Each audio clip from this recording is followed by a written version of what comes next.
Hello everyone, Sunday special biryani. And బిర్యానీకి ముందుగా అయితే చికెన్ నీట్గా కడుక్కు పెట్టుకోవాలి. ఆ తర్వాత పసుపు, కారం, అదేవిధంగా ధనియా పౌడర్, గరం మసాలా అండ్ ముందుగా దంచి పెట్టుకున్న అల్లం వెల్లుల్లి పేస్ట్, ఆ తర్వాత లాస్ట్కి అయితే కొంచెం నిమ్మకాయ, పెరుగు, ఈ విధంగా సాల్ట్ కూడా వేసేసి కొంచెం మ్యాగ్నేట్ చేసేసుకోవాలి. పక్కకు కలిపి ఇట్లా పక్కకు పెట్టుకున్నాక ఆనియన్స్, అదేవిధంగా కొంచెం ఆయిల్, పచ్చిమిర్చి రెండు వేసేసి ఈ విధంగా ఫ్రై చేసుకున్నాను. ఆ తర్వాత రైస్ కూడా పక్కకు పెట్టుకున్నాను హాఫ్ బాయిల్ కోసం.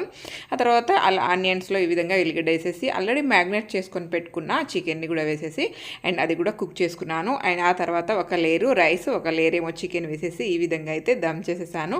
పిండితో ఇట్లా ప్యాక్ చేసామనుకోండి చాలా బాగుంటుంది అన్నట్టు. నేనైతే ఎప్పుడైనా సరే ఇట్లా పిండితో ప్యాక్ చేస్తాను, చాలా బాగుంటుంది. అదేవిధంగా ఏదైతే బరువు ఉంటుందో ఆ బరువును పైన పెట్టేస్తాను అన్నట్టు. ఈ విధంగా లాస్ట్కి అయితే అండ్ బ్రౌన్ ఆనియన్స్ ఈ విధంగా పైనుంచి వేసేసుకోవాలి. చాలా అంటే చాలా టేస్ట్ ఉంటుంది. నేనైతే ఎప్పుడు ఇలాగే చేస్తానండి. నా పిల్లలకైతే చాలా ఇష్టం నేను చేసే బిర్యానీ. మీకు ఎలా అనిపించింది?